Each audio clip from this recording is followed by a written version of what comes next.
নমস্কার সবাইকে, আশা করি তোমরা সবাই ভালো রয়েছো। আমিও খুব ভালো রয়েছি। আজকে নিয়ে চলে এলাম আরেকটা নতুন রেসিপি। তবে রেসিপিটা নতুন নয়, তোমরা কম বেশি সবাই ভালো করে জানো। হ্যাঁ, ছোলা দিয়ে ঘুগনি। আমার কাছে মটর ছিল না, কিন্তু ছোলা ছিল, সেটা দিয়ে আমি আজকে বানালাম ঘুগনি। তো রেসিপিটা দেখতে হলে তোমরা এই ভিডিওর সঙ্গে থেকো এবং পুরোটা দেখো।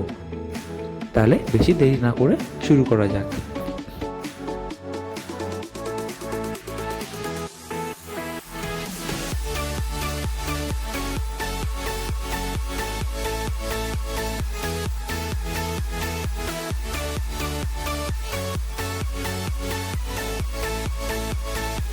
তো উপকরণ হিসাবে আমি এখানে নিয়ে নিয়েছি একটা কুচো করা পেঁয়াজ, দুটো বড় বড় সাইজের আলু কুচো করে, একটা মিডিয়াম সাইজের টমেটো এবং কিছুটা ধনেপাতা কুচি করে আমি এখানে রেখে দিয়েছি। আর তার সাথে এখানে রয়েছে আদা রসুনের বাটা এবং আমি ফোড়ন হিসাবে এখানে তেজপাতা, জিরে, এই শুকনো লঙ্কা ব্যবহার করেছি। আর এই যে এটা ছোলা, এটা আমি আগে থেকে ফুলিয়ে ভালো করে নুন দিয়ে সেদ্ধ করে রেখে নিয়েছি। এরপরে আমি খাবারটাই বানাবো হচ্ছে প্রেশার কুকারে। এই প্রেশার কুকারে আমি একটু তেল গরম করতে দিয়ে দিলাম। কারণ বলছি, এই প্রেশার কুকারে তোমরা যদি ঘুগনিটা বানাও তাহলে টেস্টটা খুব সুন্দর লাগে খেতে। এখানে তেল গরম হয়ে গেছে, আমি এখানে ফোড়নগুলো যোগ করে দিলাম। এরপরে সেই কুচো করে রাখা পেঁয়াজগুলোকে আমি এখানে ভালো করে যতক্ষণ না ব্রাউন হচ্ছে আমি ভেজে নেব। স্বাদ মতো নুন দিয়ে পেঁয়াজটাকে আমি ভেজে নেব। তাহলে কি হবে, পেঁয়াজটা জলদি সেদ্ধ হয়ে যাবে এবং কালারটাও ভালোভাবে চলে আসবে।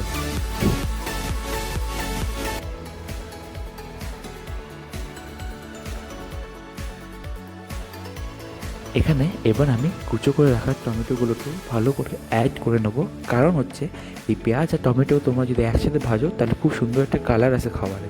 তো তোমরা ওইটাকে অ্যাড করে ভালো করে কষিয়ে নিতে হবে যতক্ষণ না এটা গলে আসছে।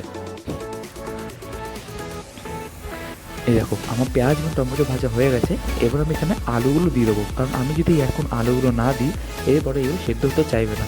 তো ভালো করে আলুটা দিয়ে ভালো করে নাড়াচাড়া করে নেবো।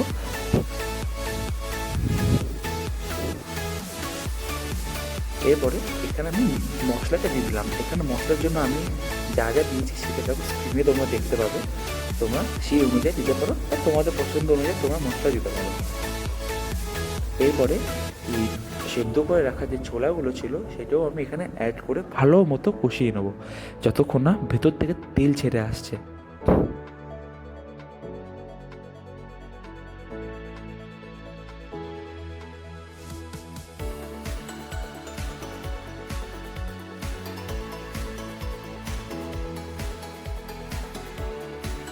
এরপরে আমি প্রেসারের ঢাকনাটা দিয়ে 1 থেকে 2টো সিটি ভালো মতো লাগিয়ে নেব। এই যে সিটি লাগানো আমার হয়ে গেছে, আমিও এটাকে এবারে ঢাকনা সরিয়ে ভালো মতো করে নাড়িয়ে নেব।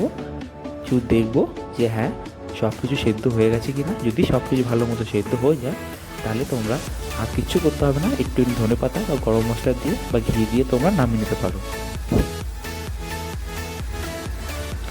আমি এখানে যে কুচো করে রাখা ধনেপাতাগুলো রেখেছিলাম সেটা দিয়ে আমি ভালো করে এখানে সার্ভ করে নিলাম।